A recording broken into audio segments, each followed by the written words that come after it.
ভাবি, আপনি কোন দলের সাপোর্টার? আমি তো ব্রাজিলের। আমি আর্জেন্টিনিয়ার। আমার স্বামীও আর্জেন্টিনিয়ার। আর ব্রাজিল ওটা একটা দল হল? কোন বাপ দাদার আমলে 5টা না কয়টা কাপ নিছে, তারপর আর ইহা জীবনে আর দেখলেন না। আপনারা তো দেখেনই নাই, ইহা জীবনে দেখবেন কিনা তা আল্লাহই ভালো জানে। এই মহিলা, এত বটবট করবেন না। এই জীবনে 3টা না 2টা কাপ নিয়ে এত উড়াউড়ি কি আছে? ওই মেসি একটা খেলোয়াড়, বুড়া হয়ে গেছে, কয়দিন পর জুলা লয়া হাঁটবে। এই বেডি, এই আমগো মিস্ত্রি লয়া কি কইলা? তুমগো নেইমার কয়দিন পর পর ব্যাগ ধরে, ইনজুরি না কি কয়, বিছনায় শুয়ে থাকে। ওটা একটা বেটা? ও বেটা একটা খেলোয়াড়? মাঠে নামলেই কাইতইয়া সিতইয়া পড়ে, মহিলা গো মতো চোখ দিয়া পানি পড়ে, একেবারে পানি ফালাইয়া পুকুর বানায়া ফালায়। এই মহিলা, তুগু মেসি হেইডা কি? হেইডাই দি কাইতইয়া সিতইয়া পড়ে, কিছু হইলেই কানতে কানতে মাটিতে হুইয়া পড়ে। শালার বুড়িয়া দুমসা পাঠা। এই বেডি, খবরদার, তুই কিন্তু বেশি কথা কস আমার দল লইয়া। এবার দেখু মানে তোর দল কোন চুল ফালায়। দেখলি না প্রথমবারই খেলায় জিততে পারলো না? দেখু মানে তোর দল কোন তাল গাছে উঠায় গোল দিয়া দেয়। আরে ভাবি, আপনাদের কি হয়েছে? এত ঝগড়াঝাটি কিসের জন্য শুনি? ও ভাবি, আপনি আসছেন? আপনি কোন দল করেন? ভাবি, আপনি ব্রাজিলের না? এই মহিলা, তুই জানো ভাবি ব্রাজিলের, ভাবি হইলো আর্জেন্টিনিয়ার। তোর ওই ভজা মার্কার দল করিয়া লাভ কি আছে? এই বেরি, আর্জেন্টিনার একটা ভজা মার্কা, ওটা কোনো দলের মধ্যে পড়ে? একটা ফালতু দল। ভাবি চুপ করেন তো। কি শুরু করলেন আপনারা? কি সব দল নিয়ে দেশের সবাই একেবারে দলকানা হয়ে গেছেন? কি দরকার আছে আমাদের এই সব দল করে? কি করেছে আমাদের জন্য তারা? এই যে আপনারা হাজার হাজার টাকা খরচ করে জার্সি, পতাকা, বল, মাঠ, বিলবোর্ড, প্রজেক্ট তৈরি করে টাকা নষ্ট করতেছে দেশের মানুষেরা, কি কারণে বলতে পারবেন? কত মানুষ মারামারি করে নিজের সম্পর্ক নষ্ট করতেছেন, কত মানুষের মৃত্যু হয়েছে। কি দরকার আছে এই সব করার? আমাদের মুসলিমদের জন্য কি করছে এরা?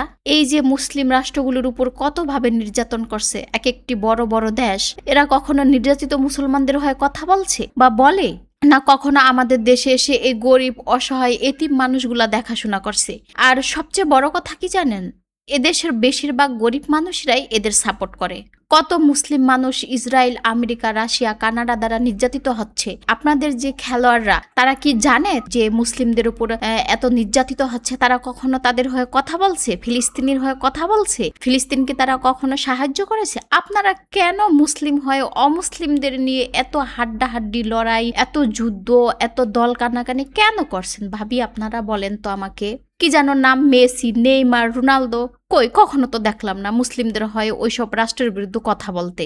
আর তাদেরকে নিয়েই আপনারা এত মাতামাতি করেন, আবার ঝগড়াঝাটিও করেন। কি দরকার আছে বলেন তো ভাবি এসব করার আপনাদের?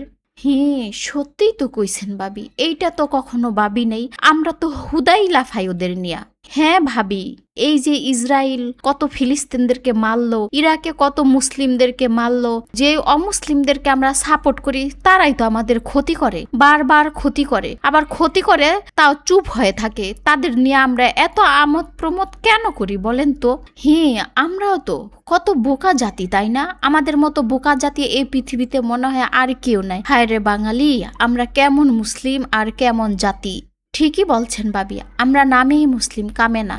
শোনেন ভাবিরা, শুধু আপনারা না, এদেশের সব বাঙালি ভাই বোনদের বলি, দলকানা না হয়ে, দেশের টাকা নষ্ট না করে, এই সব কিছু বাদ দিয়ে আল্লাহকে ডাকুন। এটাতে আপনাদেরই মঙ্গল হবে। নেইমার, মেসি, রোনালদো আপনাদের কোনো মঙ্গলে আসবে না। এদের দ্বারা আপনাদের অমঙ্গলই হবে। এরা কখনই মুসলিমদের হয়ে কথা বলবে না। যতই ঝড় আসুক মুসলিমদের উপর, এরা সব সময় চুপ থাকবে। কিন্তু আমরা হুজুগে বাঙালি, এদের নিয়েই আমরা মাতামাতি করি। তাই এদেরকে আমরা বর্জন করুন। এদের হয়ে কথা বলবেন না। এদের দল নিয়ে আমাদের এত মাথা ব্যথা নেই, কারণ এদের দ্বারা আমাদের কখনই উপকার হয় না, ক্ষতি ছাড়া। দেশের অনেক ক্ষতি হয়। যারা জার্সি তৈরি করে, যারা পতাকা তৈরি করে, যারা বল বানায়, ঝগড়াঝাটি করে, আমরা নিজেরা নিজেদেরই ক্ষতি করতেছি। তাই এগুলো বাদ দেন। আমরা ভালো থাকি, সুস্থ থাকি এবং দোয়া করি সকল বিশ্বের মুসলিমদের জন্য। অমুসলিমরা আমাদের কখনই উপকারে আসে না। ঠিক আছে ভাবি, আপনি আমাদের চোখ খুলে দিলেন। এগুলো নিয়ে আমরা আর কখনই মাতামাতি করব না।